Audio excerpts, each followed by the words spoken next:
I have to give credit here to Renmar. Actually, I think when we were casting together, ikaw yung nagsasabi na parang ito na yung midterms eh. Dapat gandahan nila. You remember that? Yeah. So it means I'm a glad lot. it caught on. I'm glad it caught on Yeah. with the midterms. We could have called it halftime or mid-season, pero it's midterm. So sakto, parang grading, report card. I'm worried because I don't know how we all did. Honestly, hindi ko tinignan yung grades nyo. So I just did mine. So let's start na. Okay? Kim, are you ready? Yeah. O sige, simulan natin sa Echo. Okay? We're gonna flash our grades and then quick give a quick explanation, summary kung bakit yun yung grade. Direct. Let's go. Okay? Ako, 97 for Echo. Echo Express. Tinanggalan ko lang ng 3 kasi hindi clean record. That's it. Yeah, well, ako for me, 96. Oh nga, no, I'm the only one who graded 96. But I feel like, Echo, super team, pero minsan nakikita ko may mga, like, there are loopholes in it. So I couldn't really fully give it a 97. I would say 97 is a good grade, pero 96 na lang tayo. Yeah. I mean, 97, there's no such thing as the perfect team, but they're kind of close to it. Yeah. But not perfect. All right. So, almost. Nothing too crazy here. Let's go to the next team. Let's give a grade to TNC. Sobrang hirap. Hindi sabihin yung nice G pagkatapos nun. Alright? Wow! Okay. So, I gave him a 92. Ang baba ng variable dito. Ang baba ng shift in our grades. So, I think that makes sense because they're a rookie team and it's clear that they need to learn a lot of things pero magaling sila mag-recover. And when they do recover, they do it in such good fashion. So, 92. Yeah, for me, it's also 92. I did not copy your score, Leo. I mean, for teachers, definitely didn't copy that. But for TNC, I would say every time I watch their games, it's always a good game. They live up to their sticker as well. Yung TNC, I don't want to say it. TNC, nice G all the time. And I feel like they always bounce back from every loss, every series loss. So there, 92 for me. Renmar, wait, Right. before you give yours, lumamang ka ng isa dyan, 93 ka. I want to hear it. Why? Pero, guys, chat. Give your grade for the teams as well, okay? Drop your grade for Echo, up to 100. Drop your grades for TNC, up to 100. Nakikita ko yung mga binabagsak nyo dyan. Thanks for the stars, by the way. So, Renmar, bakit 93? I think I quickly saw that you guys gave TNC a 92, so I just wanted to be different and just added 1. That's it. walang malalim na rason. Akala nyo meron. Wala! Nakita ko lang yung sagot nyo. Sige, 93 ko na lang to. Pero yung mga rason na sinabi nyo, I agree with that. So I'm not gonna explain further, but I will try to copy the TNC sticker. TNC, nice G! Ang taas. I like the nice G part better. Okay? Pero, direct, let's move on. Let's do RSG, I believe. Our third team to grade here. Bigay ni John Paul, TNC 87. Echo 97. Ito na, RSG. Our grade for the Kingslayers who are on their way to becoming kings. Si Coach Brendon nandito nga pala. Coach Brendon ng TNC. 96 daw ang grade niya sa Echo. Coach, anong grade mo sa team mo? Bigyan mo naman yung TNC, oh. RSG, I gave him an 89. I think I gave him an 89 because I think we all expected RSG to be strong. So, the fact that in week 3 they got swept hard, medyo down to earth yung expectations natin. Pero mataas pa rin yan. I think 89 is a good grade. Yeah, for me, 88. Sasabihin ko lang na 8 is a lucky number for Chinese people. So I gotta give it to RSG this season. I feel like they will definitely definitely be on the top. Well, siguro either grand finals, maybe even semi. So 88 kasi I feel like parang swerte sila this season. Yun lang. Walang deeper explanation. I would have given them over 90 if they performed better in week 3. Although they were able to get that win over Blacklist sa dulo ng week 3, but yeah, the week 3 slump brought down their grade for me a little bit. But 89 is still very high. Same tayo. I think talaga naka-apekto yun. You can see clearly what happened to a team. Let's move on to the fourth team here. Grade na natin ang susunod na kuponan sa MPL Philippines Season 9. Zeno, thanks for dropping by. If you're going, peace out. But please do give grades, okay, before you go. Next Play Evos! Grade na natin ang Next Play Evos. And, okay, I gave him an 83. Kita nyo guys, medyo lumalayo na yung grades, no? I can't lie. I have to really be honest here. Yung nangyari no Sunday night, medyo malaki yung nakaltas sa Next Play Evos dahil doon. For many different reasons. But by the way they're playing, whether yung Rene J lineup or yung Ureshi Cadenza lineup, I'll give him an 83. All things considered. Kim? Yeah, 82 for me because I feel like they're kind of like sometimes they're on the high, sometimes on the low. So I don't know. It's kind of unpredictable for me. That's why I gave them an 82. It's still pretty much a good grade, pero not in the higher, yung mga 83, 84 ganun. So yun lang. And like what you said, Leo, agree rin ako with the latest week. Yun din eh. Malaking factor yun para sa akin. Yeah, you guys pretty much just said everything. And if you guys still remember, or if you're still in college, missing one class is already a big chunk of what you can end up achieving by the end of your final grade. It takes out a lot. So, feeling ko lahat tayo nasa ganung mindset eh. Para naalala natin yung sa college, na late ka lang ng isang beses, biglang, wait, I can't be the highest in the class anymore. Wait, what happened? Why? Isang late lang naman yun. So, yeah, that's it. But NXP, they're playing incredibly well. And I'm excited to see them bounce back for weeks 5 to 8. Yeah. Love it. Everybody's dropping their grades. Thank you so much. Jeff, Ray, Ash, Eman. The answer is yes. Naka-apekto yun. Renmar put it so well. Great analogy. Classes in college, you just don't know. Isang beses ka lang hindi pumasok. Whoa! What the hell happened? So yun. Let's grade Onic this time around. Onic Philippines. Here's our grade for them. Pak! 86. I gave him an 86. More on this in guest coin. I think I'll go into details sa guest coin, pero yon. I still believe in Onic time. Baka season 9 na. But yeah, 86. That's my grade. Kim? Yeah, singit ko lang sabi dito ni Eman, kasama ba sa metrics yung attendance? Well, based on my experience, that's a yes. But yeah, going back to the grade I gave Onic, 85, I feel like this is a good grade for me.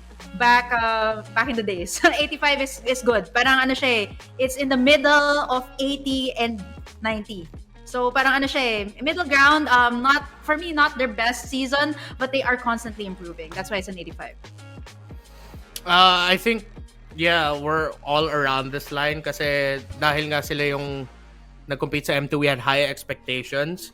And they are not meeting those expectations. Yeah. Pero hindi mo masasabi na hindi competitor for playoffs and maybe even top 3, top 4 ang Onic this season. They definitely are competitors. So I feel like they just need a little bit more consistency is yung hinahanap ko sa Onic. Yun lang. Love it. Let's move on to the next team here, Direk. And I like how chat is putting it. Next Play Evos deserves 2 different grades. Yung grade nung MP The King lineup tsaka yung grade nung H2 lineup. I definitely agree. Everybody's dropping it. Thanks so much, Zeno. CDSG, papasa ka? Legit? What do you think? Let's give our grades for Blacklist International here. And oddly enough, feeling ko tumataas yung grade nila every week. Parang gumaganda at gumaganda. I gave him an 81. The fact that they lost to Omega this weekend, I think that's a very fresh wound in my mind. Very fresh yung fact na yun. So, naging 81. I think I considered 83, 84. Pero, because of what happened, I just gave him an 81. Yeah, well, for me, 80. I would say this is a good grade for me. Back in the days, like, kung yari, nahirapan ako sa subject, I'm really having a tough time that quarter. 80 is a good grade for me. Let's say I'm having a difficult time in math. Kung nakakuha ako ng 80, that's already good for me. And for Blacklist International, I feel like this is the season talagang natetest sila. But I feel like this could be higher pa in the upcoming weeks. It's still not over yet. The season's not over yet. So that's what I can say. Like, it could go higher. They're still getting points. And like ever since week 1, even though they would lose 2-0, it's most of their results, kung hindi ako nagkakamali, are 2-1s. Except for like TNC and Echo. But then at the same time, they beat, or they were able to take a point away from Omega. They're getting better. They're still getting individual points. 82.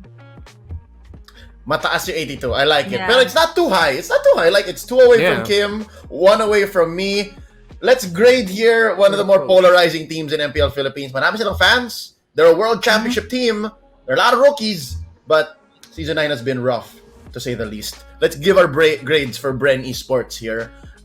Real quick, shoutouts ko lang si Coach Vren ulit, Coach V. He gave Bren a 75. So Renmar, same kayo. Bakit nga ba ganito yung mindset mo? Because you have the same grade for Bren as Coach V from TNC. For me, it's really just because, come on, performance-wise, it took them I think 2 weeks or until on-site until we saw Bren's best game so far. Before that, their performances have been lackluster. But then, again, happy for them that they finally got that first series win, and it was against Omega. Alam ko yung line natin dito, 70 to 100 eh. Yung parang limit natin. Yes. So, I gave them a 75 because of them finally getting that win. And yeah, I've already shared my thoughts about Bren and what I think they can show for the next 2 weeks. So Yeah. 75 for the first 4. Yeah, real quick, I think across the board, for most people here in the Philippines who went to college, went to high school, 75 is the barely passing grade. Yeah. You go to 74, it's over for you. So, yun lang. Just a little bit of context on Renmar's grade. How about you, Kim? Why the 76?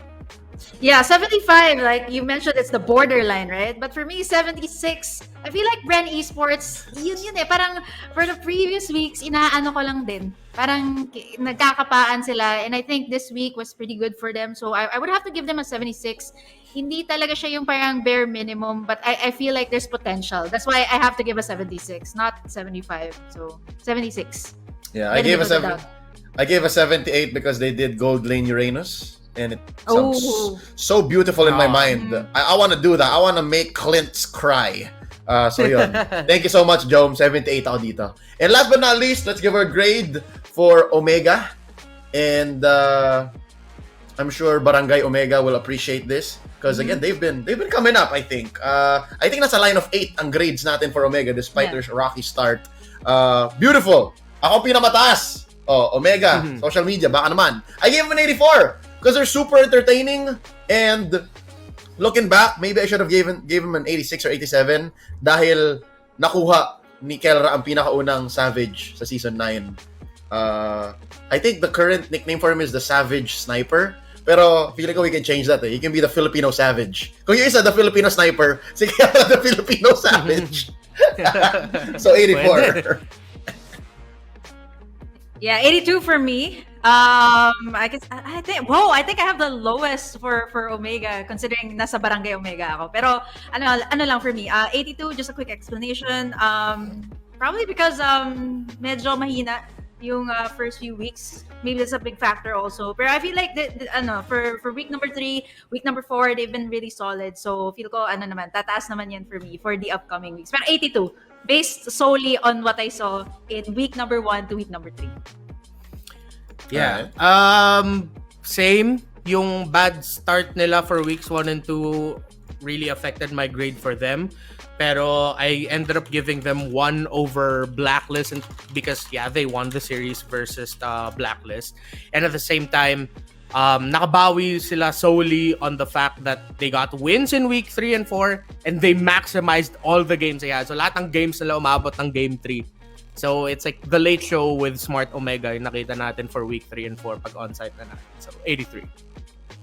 I love it. So now, let's go ahead and tally our grades here. And we're going to have the average shown on screen right now. All across the board. Echo to Bren. Ito ang grades namin. Okay? Put together. Echo gets a 96.7. TNC gets a 92.3. RSG gets 88.7. Next Play Evos, 83. Onyx, 85.7. Blacklist, 83. Omega, 81. And then Bren Esports, 76.3. I don't think there's anything surprising here. Yeah. Is this another... okay. Do you guys agree this is an accurate representation of Season 9? First half? Definitely. Definitely. It's an accurate depiction of what was like for week 1 to week 4. But I feel like it sums up all our grades perfectly. Alam mo, I feel like we're teachers just discussing like all of our students like, ito dapat yung grade. Pero I feel like it's a perfect summary of so far. Based on yung mga grades ko, I feel ko, it's right. It feels right. Siya. Yes. Okay. For me, I feel like NXPE can be either it's close, like around 83 to 85. Yeah. But I would not give the same grade as like NXP and Blacklist like overall. I was gonna say. And I don't know, I feel like Omega I thought would have a higher grade over Blacklist, because if you take into consideration also like their head to head, and then Mas mataas si Omega na ngayon. Yeah, Omega should be high, but at least like a point, which is why earlier I was like 82 Blacklist, that's 83 Omega or something like that. Okay. Interesting. It's interesting. Here's something. I agree with you, number one, Renma. I agree with you na Next Play Evos and Blacklist should not have the same score. Pero ito yung example ng pinag-iinitan ng teacher kasi may nagawa o may nasabi. Right? It's no secret. It's no secret. Yeah. What happened last Sunday night, nobody's happy with that. So, true. It's gotta show up somewhere. And then for Omega naman, I'll have to agree with this grade. Parang a lot of us are just high off of the fact that Omega's doing it, let's go for Savage! Pero pag tinignan mo nga naman talaga yung run nila, parang nga no, they have to earn 85 above. They're still kind of in the red. It's still not a clear playoffs spot for them. I don't know. That's the average. Guys, what do you think? Tama, Jeff. That's what we're talking about here. Omega should be a little higher, but I don't know.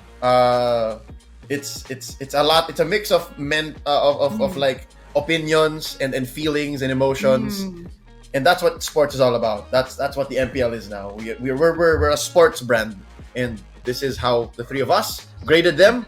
And hindi naman yata ganun kalayo yung grades ninyo as viewers, as fans, and even as professionals, right?